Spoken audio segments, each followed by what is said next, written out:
What happened when our teacher wouldn't call 911? I was halfway through question 17 on the American history final when Liam's head hit his desk. The sound echoed through the silent classroom like a gunshot, and everyone looked up from their papers.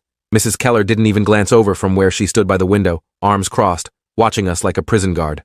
Liam was slumped forward with his face pressed against the exam booklet, and his arm hung limp off the side of the desk. I could see his fingers twitching slightly, but the rest of him was completely still. "Liam," Mrs. Keller called out without moving from her post. "Wake up, or you automatically fail this exam." Nobody else seemed concerned at first because Liam was always quiet and kept to himself, the kind of kid who sat in the back and never raised his hand. But something felt wrong about how still he was, how his shoulders weren't moving the way they should when someone's breathing normally. I put my pencil down and leaned forward to get a better look at him across the aisle. His lips had this weird bluish tint that made my stomach drop. "Mrs. Keller," I said, keeping my voice low because we weren't supposed to talk during finals. "I think something's actually wrong with Liam." She finally turned away from the window and walked down the aisle toward his desk, her heels clicking against the linoleum floor. The whole class was watching now, 28 pairs of eyes following her movements as she stopped next to Liam and tapped his shoulder with one finger. "Liam Thompson, this is your final warning," she said in that stern voice she used when she thought someone was testing her authority. "Sit up and finish your exam, or I'm marking you as a failure right now." He didn't move at all, didn't even flinch when she tapped harder on his shoulder. I stood up from my desk without asking permission, and Mrs. Keller's head snapped toward me with this look of pure fury on her face. "Sit down immediately, or you'll be joining him with a failing grade," she snapped. But I ignored her and moved closer to Liam, close enough to see that his skin had gone pale and waxy. His chest was barely moving, these tiny, shallow breaths that didn't look right at all. "He's not breathing properly," I said, and my voice came out shakier than I wanted it to. "Something's really wrong." Mrs. Keller grabbed my arm and tried to pull me back to my seat, but I shook her off and reached for Liam's wrist to check his pulse, like they taught us in that mandatory CPR class last semester. His skin felt ice cold under my fingers, and it took me way too long to find a pulse. When I finally felt it, the beat was so faint and slow that I knew this wasn't someone taking a nap. "His pulse is barely there," I said louder this time so the whole class could hear. "We need to call 911 right now." Mrs. Keller's face went red, and she stepped between me and Liam's desk, like she was blocking me from getting any closer. "He's faking to get out of the test," she said with absolute certainty in her voice. "I've been teaching for 19 years, and I've seen every trick in the book. This is just another student trying to manipulate their way out of consequences." Behind me, I heard Destiny gasp from her seat in the front row. "Mrs. Keller, look at his lips. They're turning blue. That's not normal." Mrs. Keller glanced at Liam again, and I saw something flicker across her face, maybe doubt or concern, but it vanished as quickly as it appeared. "If I call 911, the police will come too," she said, and her voice dropped lower like she was sharing a secret. "They always send police to schools for these calls, and if Liam is on something he shouldn't be, which clearly he is based on this performance, then he'll get arrested. His whole future will be destroyed. Is that what you want?" The question hung in the air while I tried to process what she was saying. She was more worried about Liam getting in trouble than about him potentially dying right in front of us. "I don't care about that right now," I said, pulling out my phone from my pocket. "I'm calling anyway." Mrs. Keller moved faster than I expected, snatching the phone out of my hand before I could even unlock it. "No personal devices during finals," she said, slipping my phone into her desk drawer and turning the key in the lock. "That's an automatic 0 for academic dishonesty." The classroom erupted with voices as other students started protesting and demanding she give my phone back. Destiny stood up and pointed at Liam, whose head had rolled to the side so we could see his half-open eyes staring at nothing. "He needs help," she yelled over the noise. "Why are you doing this?" Mrs. Keller held up her hand for silence, and amazingly, everyone stopped talking. "I'm protecting Liam from making a mistake that will follow him for the rest of his life," she said, like she actually believed she was doing something noble. "Now everyone sit down and finish your exams. You have 43 minutes remaining." Nobody sat down, though. We all just stood there staring at her in disbelief, while Liam continued not moving at his desk. That's when Ophelia, who sat right next to Liam and rarely spoke in class, started crying. "He's my best friend," she said through sobs. "I know what he's been going through. Please just help him." Mrs. Keller's expression softened slightly as she looked at Ophelia's tear-streaked face. "Then you should have been a better friend and stopped him from taking whatever he took," she said coldly. "But calling the authorities now will only make everything worse for him. Trust me on this." I couldn't believe what I was hearing. Every second we wasted arguing was another second Liam's brain wasn't getting enough oxygen. I remembered from the CPR training that brain damage could start happening within minutes of someone not breathing properly. "I'm going to start CPR," I said, moving toward Liam again. Mrs. Keller blocked my path completely this time, pressing her back against his desk. "You are not qualified to make that determination," she said. "And if you're wrong and he's fine, you could be liable for assault. Do you want to face legal consequences for assaulting another student?" The manipulation in her words was obvious to everyone now, She was using fear to keep us from doing what we all knew needed to be done. Destiny grabbed her backpack and started digging through it frantically. "I'm going to the office to get help," she announced. Mrs. Keller moved to the classroom door with surprising speed and stood in front of it, her hand on the knob. "Nobody leaves this room until the exam period is over," she said. "Those are the district testing protocols.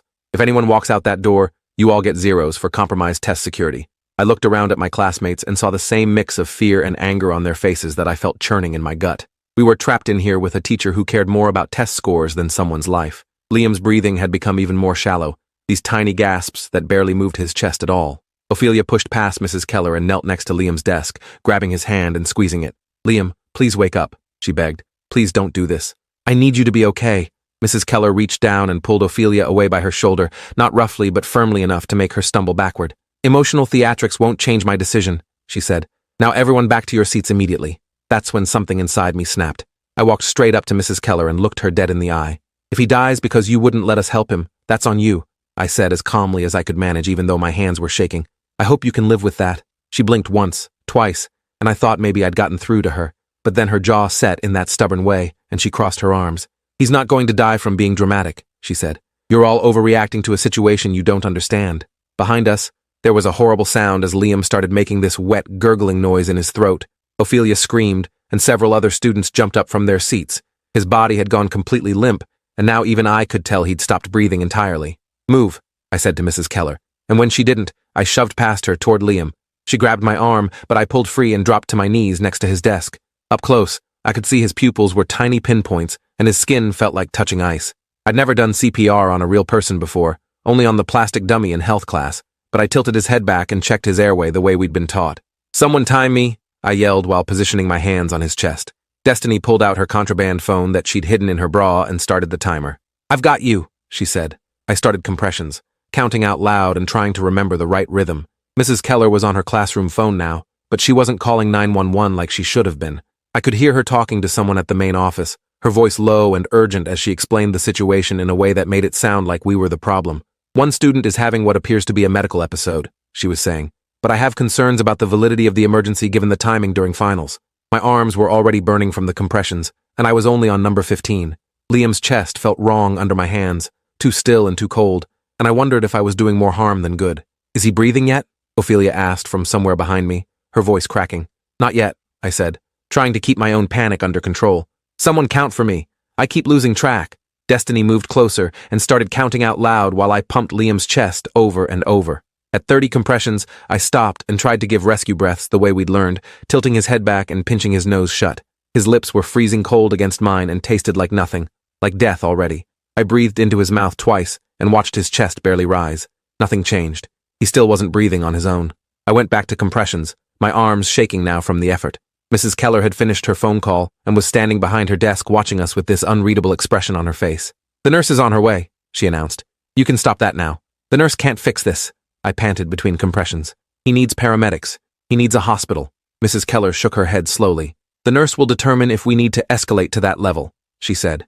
"I'm following proper protocol for medical emergencies on school property." I wanted to scream at her that there was no protocol that made sense here, that we were watching someone die while she worried about paperwork and procedure. 30 compressions later, I stopped and gave 2 more rescue breaths.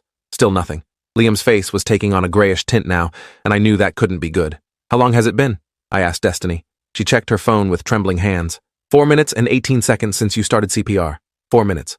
4 minutes of his brain not getting enough oxygen. 4 minutes closer to permanent damage or death. I started compressions again, and this time Ophelia dropped down next to me. "Let me help," she said. "You're getting tired. We can switch off." We developed a rhythm where I'd do 30 compressions, and then she'd take over while I caught my breath. Mrs. Keller made no move to stop us anymore, just stood there watching with her arms crossed. The classroom door finally opened, and the school nurse rushed in carrying her medical bag. She was this older woman named Gladys, who'd been working here since before I was born. "What happened?" she asked, dropping to her knees next to us. "I think he overdosed on something," I said between gasps for air. "His pulse was barely there when I found it, and he stopped breathing completely a few minutes ago." Nurse Gladys put her fingers on Liam's neck to check for a pulse herself, then immediately pulled out her phone. "I'm calling 911, she said, already dialing. Mrs. Keller stepped forward. "Gladys, we need to think about the implications of involving law enforcement in what might be a student making poor choices." Nurse Gladys didn't even look up at her. "A student is dying, Patricia. I don't care about implications right now." She spoke rapidly to the 911 dispatcher, giving our school address and explaining the situation. When she mentioned possible overdose, I heard sirens start up in the distance almost immediately. Mrs. Keller's face had gone pale, and she sank into her chair behind her desk. "This is going to be a nightmare for the school," she muttered. Nurse Gladys pulled something out of her medical bag that looked like a small auto-injector. "This is Narcan," she explained while pulling the cap off. "If he's overdosed on opioids, this should reverse it." She positioned the injector against Liam's thigh and pressed down hard. There was a clicking sound as the needle deployed through his jeans. And then we all waited. Nothing happened at first. Ophelia was holding Liam's hand and crying silently, while I kept doing compressions because nobody had told me to stop. The sirens were getting louder now, close enough that they had to be pulling into the school parking lot. Then Liam gasped. It was this horrible wet sound, like someone drowning and finally breaking the surface. His whole body convulsed, and his eyes flew open, unfocused and terrified. "It's okay," Nurse Gladys said in this soothing voice. "You're okay, Liam. Help is here." He tried to sit up, but she gently held him down. "Stay still, honey. The paramedics are coming." The classroom door burst open, and 2 paramedics rushed in with their equipment. They took over immediately, checking Liam's vitals and asking Nurse Gladys rapid-fire questions about what she'd given him and when. One of them started an IV, while the other put an oxygen mask over Liam's face. "We need to transport immediately," the first paramedic said. They lifted Liam onto a stretcher with practiced efficiency, and I watched his hand slip out of Ophelia's grasp as they wheeled him toward the door. She tried to follow, but one of the paramedics held up a hand. "Family only in the ambulance," he said. "Are you his sister?" Ophelia shook her head, tears streaming down her face. "Best friend. Then you can meet us at County General," he said, not unkindly. "He's going to be okay." They were gone within seconds, leaving the rest of us standing in the classroom in shocked silence.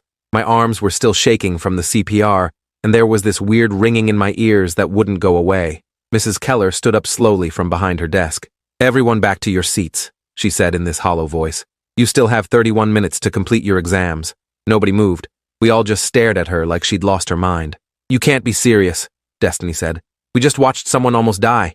Mrs. Keller's hands were trembling as she gathered the exam papers scattered across Liam's desk. "The final must be completed according to district policy," she said, but there was no conviction in her voice anymore. "Any student who doesn't finish will receive an incomplete." I looked down at my hands and realized they were covered in Liam's sweat. I could still feel the resistance of his chest under my palms, still taste his cold lips from the rescue breaths. The idea of sitting back down and answering questions about the Missouri Compromise felt insane.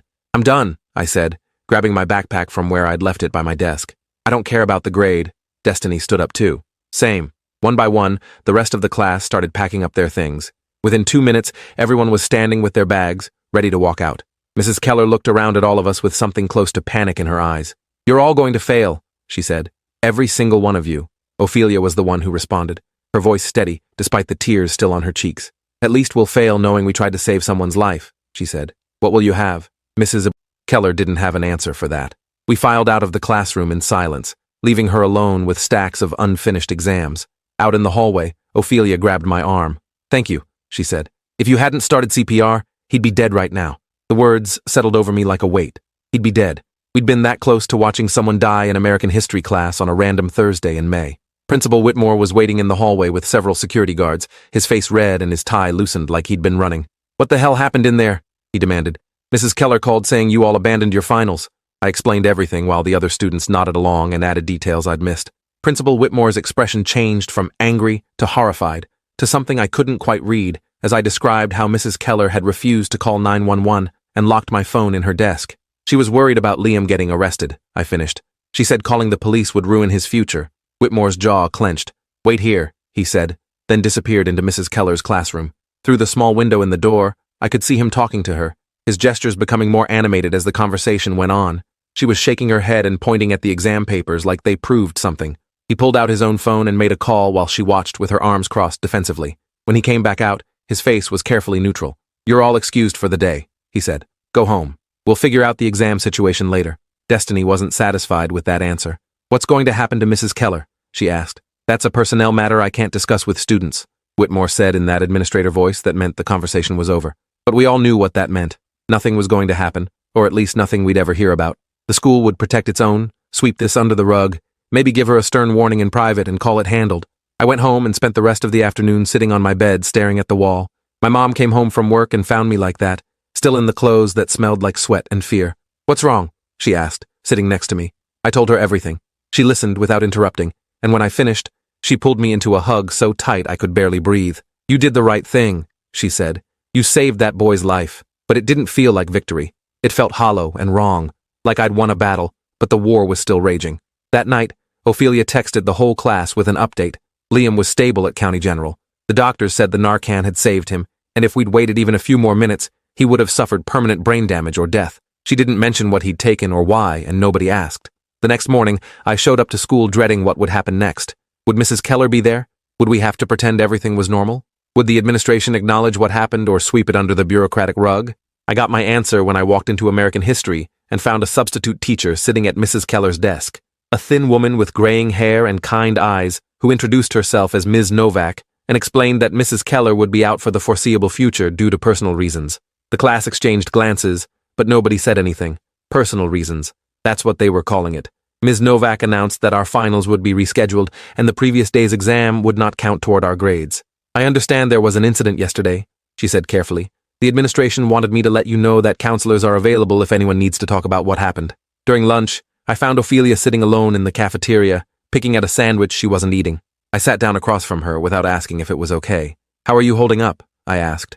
She looked up with red-rimmed eyes. I knew he was struggling, she said quietly. He told me last week that he couldn't handle the pressure anymore. The finals, his parents' expectations, all of it. I thought he was just stressed. I didn't think he'd... She didn't finish the sentence, but she didn't have to. It's not your fault, I said, even though I knew the words probably sounded empty to her. You couldn't have known he'd do this. Ophelia shook her head. But I did know, in a way. He was dropping hints, pulling away from everyone. I should have told someone. We sat in silence for a while, neither of us knowing what to say that would make any of this better. The cafeteria buzzed with normal lunch conversations around us, people laughing and complaining about homework and making plans for the weekend. It felt surreal that life was just continuing like nothing had happened. That afternoon, Principal Whitmore called an emergency assembly in the gym. The entire junior class filed in and sat on the bleachers while he stood at a podium looking uncomfortable. I'm sure you've all heard about yesterday's medical emergency, he began, his voice echoing through the space. I want to assure you that the safety and well-being of our students is our highest priority. I almost laughed at that. Our highest priority. If that were true, Mrs. Keller would have called 911 the second she realized something was wrong instead of worrying about test protocols and police involvement. Whitmore droned on about new procedures they'd be implementing, emergency training for all staff, better communication systems, all the things they should have had in place already. When he opened the floor for questions, Destiny stood up. Is Mrs. Keller being fired? She asked directly. The gym went silent. Everyone wanted to know the answer to that question. Whitmore cleared his throat. As I mentioned earlier, I can't discuss personnel matters, but I can say that we're conducting a thorough investigation and will take appropriate action based on our findings. More administrative doublespeak. Destiny wasn't backing down, though. She refused to call 911 when a student was dying. She locked phones in her desk, so we couldn't call for help ourselves.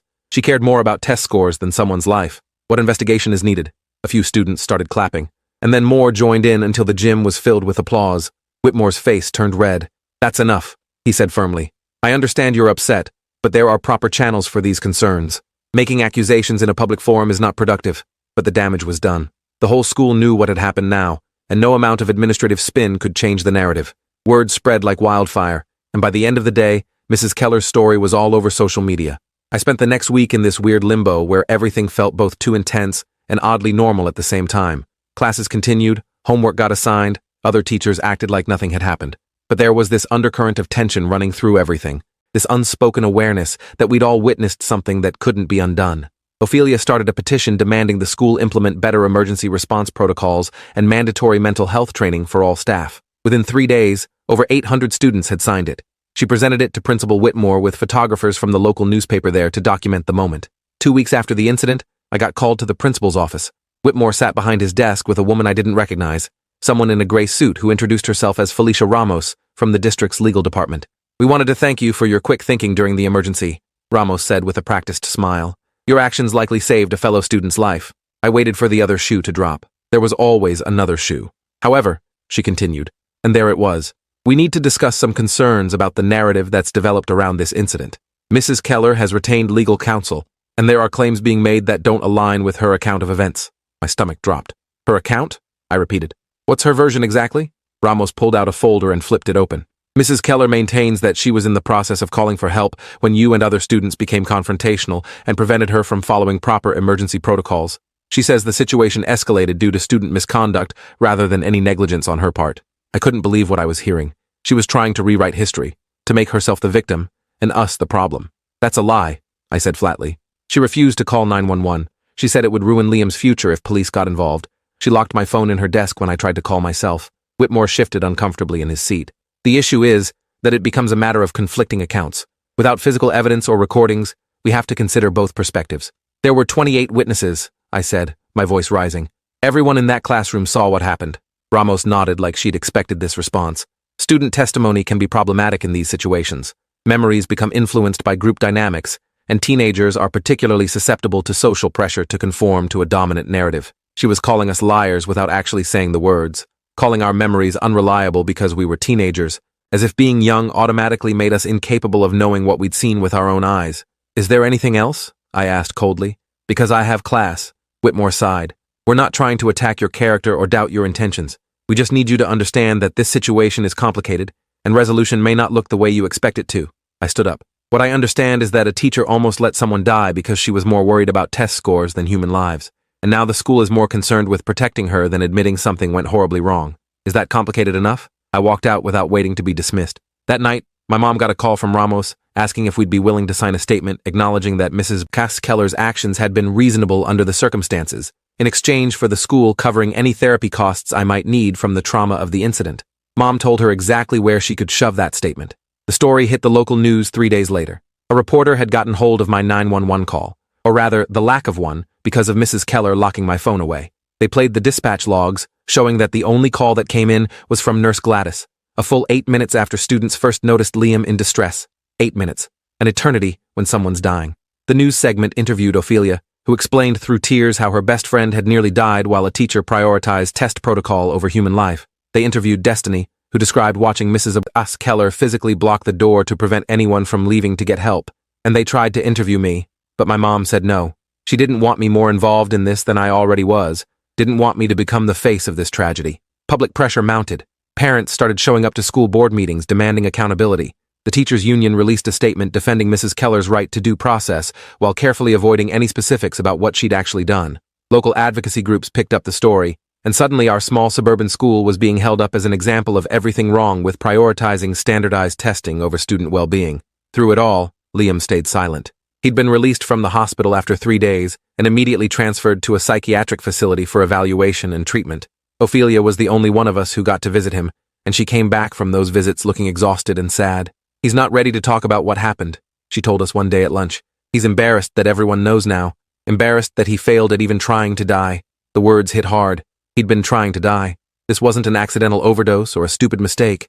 Liam had made a calculated decision to end his life during that final, and Mrs. Keller's refusal to call 911 had nearly made it successful. 4 weeks after the incident, the school district held a press conference announcing the results of their investigation. I watched it on my phone during study hall, my hands clenching tighter with every corporate phrase and bureaucratic dodge. The superintendent, a gray-haired man in an expensive suit, stood at a podium and read from prepared remarks. While we found that Mrs. Keller's response to the emergency fell short of district standards, we do not believe her actions rose to the level of willful negligence or malicious intent. She has been placed on administrative leave and will undergo additional training before being eligible to return to the classroom. Administrative leave. Training. Not fired, not prosecuted, just temporarily inconvenienced. The superintendent continued. We're implementing new emergency response protocols across all district schools, including immediate 911 notification requirements for any suspected medical emergency, regardless of other circumstances. So they'd learned something at least, but only after a kid almost died. Only after we'd screamed and begged and done CPR ourselves while the adult in the room worried about test scores. The comments on the news station's website were split. Half the people calling Mrs. Keller a monster who should never teach again, the other half defending her as an educator in an impossible situation who'd made a judgment call that turned out wrong. Nobody seemed to want to acknowledge the middle ground, that maybe she wasn't evil, but had been so twisted by a system that valued metrics over humanity that she'd lost sight of what actually mattered. I spent a lot of time thinking about that in the weeks that followed. How many other teachers would have done the same thing in her position? How many times had similar situations played out in classrooms across the country where a student in crisis got dismissed as faking because acknowledging the truth would complicate test administration? The thought kept me up at night. Memorial Day weekend came and went. School wound down toward the end of the year with the strange momentum that always builds in those final weeks. Teachers assigned culminating projects instead of finals. Yearbooks got signed. Senior pranks happened and got shut down by administration. And Liam came back to school. He showed up on a Thursday morning looking thinner and paler than before, with dark circles under his eyes that spoke to sleepless nights and heavy medication. Ophelia stayed by his side constantly those first few days back, a protective presence that kept other students from asking the questions we all wanted to ask, but knew better than to voice. I caught his eye once in the hallway between classes, and he gave me this tiny nod of acknowledgement. Nothing dramatic, no tearful thank you or emotional speech about how I'd saved his life. Just that small gesture that said, "I see you, I know what you did, and I'm here because of it." It felt like enough. The substitute teacher who'd taken over our American history class announced that our final exam would be optional. Anyone who wanted to take it could, but the grade would only count if it helped us. Anyone who didn't want to take it would have their grade calculated from their previous work throughout the year. I chose not to take it. The exam felt poisoned somehow, tainted by what had happened the last time we'd tried to complete it. Most of the class made the same choice. On the last day of school, someone had written 28v1 in chalk on the wall outside Mrs. Keller's old classroom. 28 students who'd stood up against one teacher who'd forgotten that test scores don't mean anything if the people taking them don't survive to see the results. Administration had it cleaned off by lunch, but someone took a photo first, and it circulated online for weeks. That summer, I worked at my uncle's construction company and tried not to think about the way Liam's chest had felt under my hands, or the blue tint his lips had taken on, or the cold, cold feeling of his skin. But sometimes at night, I'd wake up from dreams where I couldn't find his pulse, where the CPR didn't work, where the paramedics arrived too late and had to call time of death instead of starting an IV. Therapy helped. My mom had found someone who specialized in trauma from life-threatening situations, and I went every Thursday afternoon and talked about fear and responsibility and the weight of knowing you held someone's life in your hands. The therapist taught me breathing exercises and grounding techniques and helped me understand that I'd done everything right, that the outcome wasn't my fault, that I couldn't control what other people chose to do or not do. Senior year started in the fall with new emergency protocols posted in every classroom, big red buttons installed by the doors that directly contacted 911 without requiring teacher approval, mandatory response training for all staff, anonymous reporting systems for students worried about peers in crisis. All good changes, all necessary, all coming just a little too late for Liam. Mrs. Keller never came back to our school. The rumor mill said she'd taken a position at a private school in another state, somewhere her past wouldn't follow her. Nobody knew if that was true or if she'd left teaching entirely. Nobody seemed to care enough to find out. Liam joined the swim team and started volunteering at a crisis hotline. Ophelia started a mental health awareness club that met every Wednesday after school. Destiny organized a fundraiser for organizations that provided free counseling to teenagers. We'd all been changed by those minutes in the classroom, marked by the experience in ways both visible and invisible. I learned that saving someone's life doesn't feel like the movies make it seem. There's no swelling music or moment of triumph, just the hollow relief of knowing you did what needed to be done, mixed with anger at the adult who should have helped but chose policy over humanity. The college essays I wrote that fall were all about those minutes of CPR, about the choice between following rules and following conscience, about how sometimes doing the right thing means standing up to people who are supposed to know better. My English teacher said they were powerful, but suggested I might want to write about something less controversial for my applications. I kept them anyway. In November, I got an email from a woman named Rita Alvarez, who identified herself as Liam's mother. She'd gotten my contact information from Ophelia and wanted to thank me in person. We met at a coffee shop downtown on a Saturday afternoon, and she hugged me before I even sat down. "You gave me my son back," she said, tears already streaming down her face. "I don't know how to thank you for that." I didn't know what to say. Didn't know how to explain that I'd just been scared and trying to remember CPR training and hoping I wasn't making everything worse. "I'm glad he's okay," I managed finally. Rita pulled out her phone and showed me photos of Liam, current ones, not the school pictures from before. He looked healthier, happier, like someone who'd decided living was worth the effort after all. "He's doing really well now," she said. "Therapy is helping. Medication is helping. Having friends who care about him is helping. He wants me to tell you that he's sorry for putting you in that position." "He doesn't need to apologize," I said quickly. "He was in pain. People in pain do desperate things." Rita nodded, wiping her eyes. "The school district settled with us. They're paying for his ongoing treatment and therapy. It's not justice exactly, but it's something." I thought about Mrs. Keller in her new job somewhere, probably still prioritizing test scores over student well-being because the system rewarded that behavior. I thought about Principal Whitmore still sitting in his office, about the superintendent who'd called it a learning opportunity, about all the adults who'd failed and faced no real consequences. "It's something," I agreed, even though it felt like not nearly enough. Before we parted ways, Rita grabbed my hand. "If you ever need anything, if there's ever anything I can do for you, please don't hesitate to ask. You're part of our family now." The words stayed with me long after we'd said goodbye. Graduation came in the spring, and our class was smaller than it should have been because 3 students hadn't made it to the finish line. 1 car accident in February, 1 cancer diagnosis that moved too fast, and 1 empty chair that wasn't empty anymore because Liam walked across that stage and accepted his diploma with tears streaming down his face. The ceremony felt different than I'd expected, less triumphant, more solemn. We'd survived something together, and the survival felt more significant than any test score or grade point average. My name got called and I walked across the stage to polite applause. My parents were crying in the audience, and I knew they were thinking about those minutes in the classroom when things could have gone so differently. Afterward, Liam found me in the crowd of graduates taking photos with family. "Hey," he said, looking uncomfortable in his cap and gown. "I wanted to say something to you before we all head off to different places." I waited while he gathered his thoughts. "I don't remember much from that day," he said finally. "But I remember waking up in the ambulance and the paramedic saying someone had done CPR, that someone had refused to let me go. I think about that a lot. I'm glad you're here," I said, and meant it with everything in me. He nodded and stuck out his hand. I shook it, and he pulled me into a quick hug that felt significant in ways I couldn't articulate.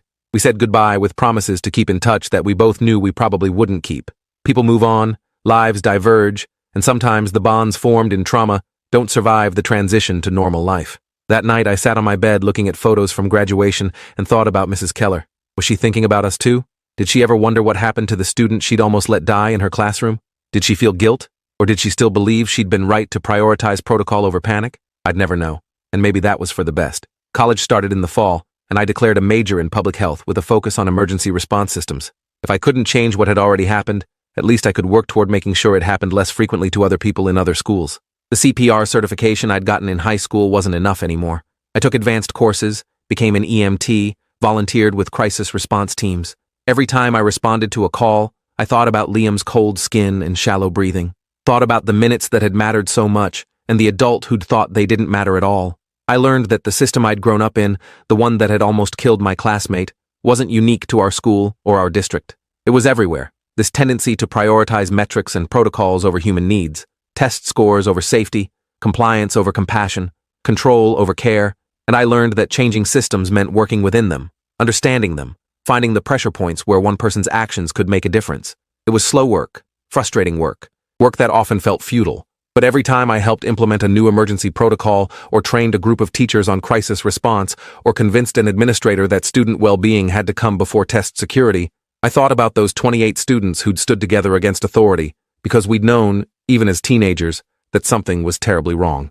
5 years later, I was working as a coordinator for a nonprofit that specialized in school safety protocols when I got an email from an unfamiliar address. The subject line just said, "Thank you," and when I opened it, there was a photo attached. Liam stood on a beach somewhere, tan and smiling, wearing a t-shirt that said, "Still here," in bold letters. The email itself was short. "Finished my master's in social work last month. Starting a job in August working with at-risk teenagers. Figured you'd want to know that your CPR training paid off in more ways than one. Thanks for not giving up on me when it would have been easier to listen to the authority figure in the room." I printed the email and pinned it to my cubicle wall, right next to my EMT certification and my nonprofit's mission statement. Sometimes at night, I still dreamed about that classroom, about Mrs. Keller blocking the door, about Liam's blue lips and cold skin. But now the dreams always ended with him breathing on his own, with the paramedics arriving, with all of us walking out of that room alive. 28 students who'd learned that day that rules are made by people, and people can be wrong. That authority figures don't always deserve the authority they're given. That sometimes the right thing to do is the thing you'll get in trouble for. Thanks for hanging out till the end. If you want more stories, make sure to subscribe and leave your take below.